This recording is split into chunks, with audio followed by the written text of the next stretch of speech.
Bismillahirrahmanirrahim. Assalamualaikum warahmatullahi wabarakatuh. Apa kabar sahabat? Semoga dalam keadaan sehat walafiat. Saya Dr. Sri Sundari SHMM mengajak sahabat semua untuk sukses bersama. Sahabat, jumpa lagi dengan motivator 5 Star Way. Kali ini saya akan membahas tentang menciptakan komunikasi yang positif.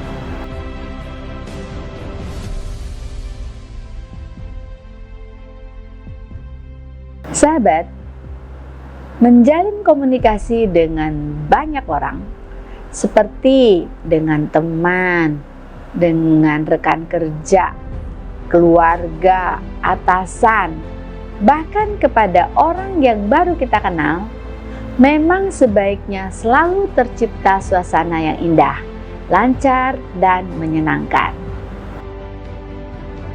Namun, ada kalanya terselip 1-2 kata atau sikap yang membuat komunikasi kita menjadi hambar, saling curiga, bahkan terputus. Bagaimana menyikapi agar kita selalu bisa memiliki komunikasi yang indah tanpa harus saling menyinggung satu sama lain? Pada saat ini saya akan memaparkan dari kasus yang seringkali kita alami dalam kehidupan kita sehari-hari. Ada satu cerita yang unik nih sahabat. Suatu ketika saya dalam satu tim di kantor mendapat amanah untuk menjalankan satu proyek. Berhari-hari kami meeting dan membahas untuk dapat mengerjakan proyek itu sebaik-baiknya. Saya yang saat itu mendapat amanah untuk menjadi ketua proyek, benar-benar concern untuk menjaga amanah itu dan mewujudkan agar proses itu berjalan lancar dan hasilnya maksimal. Setelah semua bekerja keras, tim ini berjalan lancar. Sayangnya, begitu hari H, ada miss dan membuat pimpinan saya sedikit kecewa. Dan yang membuat miss itu adalah salah satu anggota tim saya yang sedikit teledor, meski itu di luar kuasa dia ya. Jujur saja, saat itu saya sangat marah. Rasanya ingin menegur dia di depan forum untuk memberikan pembelajaran bagi yang lainnya. Namun, sebelum hal itu saya lakukan, di saat waktu yang tenang, saya berpikir, apa ini solusinya? Apalagi hal ini akan membuat anak buah saya itu sedikit dipermalukan di depan forum. Karena kesalahan yang dilakukannya memang di luar kuasa dia. Yang ada dia sakit hati sama saya, emosi, dan saya merebak kemana-mana. Dan akan permasalahan pun tidak tercabut. Namun, sebelum hal itu saya lakukan, di saat waktu yang tenang, saya berpikir, apa ya solusinya? Apalagi hal ini akan membuat anak buah saya itu sedikit dipermalukan di depan forum. Karena kesalahan yang dilakukannya memang di luar kuasa dia. Yang ada, dia sakit hati sama saya. Emosi saya merebak kemana-mana. Dan akar permasalahannya pun tidak tercabut. Setelah saya berpikir panjang, akhirnya saya memutuskan memanggil dan secara pribadi lalu mendiskusikan mengapa bisa terjadi kesalahan dan bagaimana cara dia menyikapi hal ini.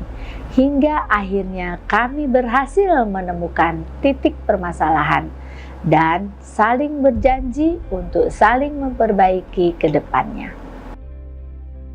Bayangkan, kalau tadi saya mengikuti emosi, mungkin hasilnya malah timbul masalah baru lagi.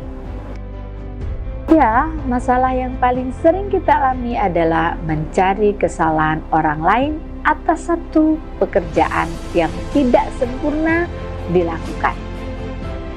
Biasanya hal itu terpancing karena diri kita sedang banyak pikiran, stres, sehingga mudah tersulut emosi.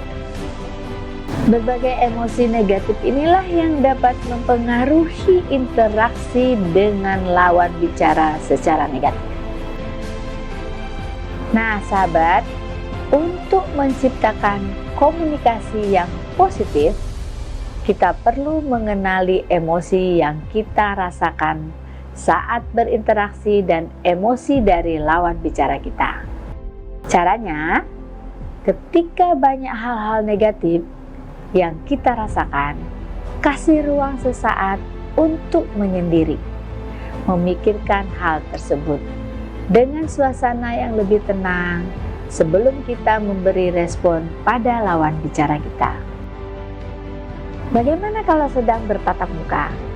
Ya, tahan sejenak ucapannya akan dikeluarkan beberapa detik saja sebelum kita merespon dari lawan bicara kita ini. Hal yang sekian detik itu sangat berharga untuk menata hati kita, untuk tidak terpancing emosi dan dapat menyatakan pendapat kita dengan nada dan intonasi yang lebih tenang dan lebih baik. Menciptakan situasi yang tenang ketika sedang berinteraksi dengan lawan bicara akan menciptakan suasana dan kondisi menjadi lebih nyaman. Biasakan ketika mendapat kabar negatif, tidak ditelan bulat-bulat. Klarifikasi terlebih dahulu dengan orang-orang yang terkait tanpa harus melebarkan masalah yang tengah terjadi. Untuk sesaat, sahabat, gunakan bahasa nonverbal untuk menanggapi sesuatu yang belum pasti. Sahabat, salah satu sikap yang baik dilakukan agar komunikasi tetap positif adalah sikap asertif. Asertif adalah satu sikap yang mengekspresikan perasaan, pikiran, serta kebutuhan diri kita secara terbuka. Apa adanya, namun dalam koridor santun kepada lawan bicara.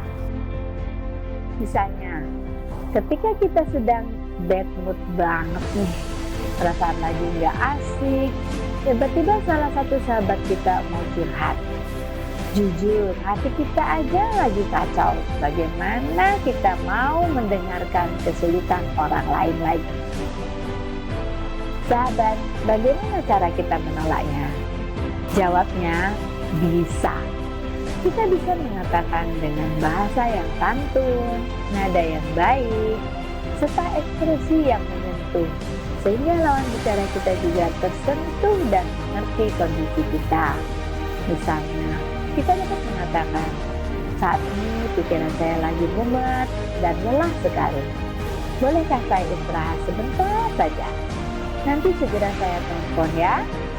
Pasti kamu juga berat ya menyimpan cerita itu sendiri. Inilah yang dinamakan sikap asertif. Nah, sahabat, saatnya kita terus menciptakan komunikasi positif di setiap apapun yang kita hadapi. Sahabat, dengan membangun komunikasi positif, pesan-pesan yang tersampaikan pun juga menjadi positif. Hal ini akan membentuk kemampuan diri kita untuk saling mendengarkan tanpa judgement. Adanya keterbukaan untuk mengekspresikan ide dan perasaan. Sahabat, dengan demikian hubungan dengan teman pun asik, bersama rekan kerja pun lancar, bersama pasangan pun makin mesra, dengan atasan atau bawahan pun juga jadi enak. Serta yang paling utama, diri kita pun menjadi lebih semangat untuk bekerja dan menghasilkan sesuatu yang lebih baik lagi. Sahabat, demikianlah materi motivator 5 Star Way. Jangan lupa ikuti materi selanjutnya. Billahi taufiq wal hidayah. Wassalamualaikum warahmatullahi wabarakatuh. Salam bahagia.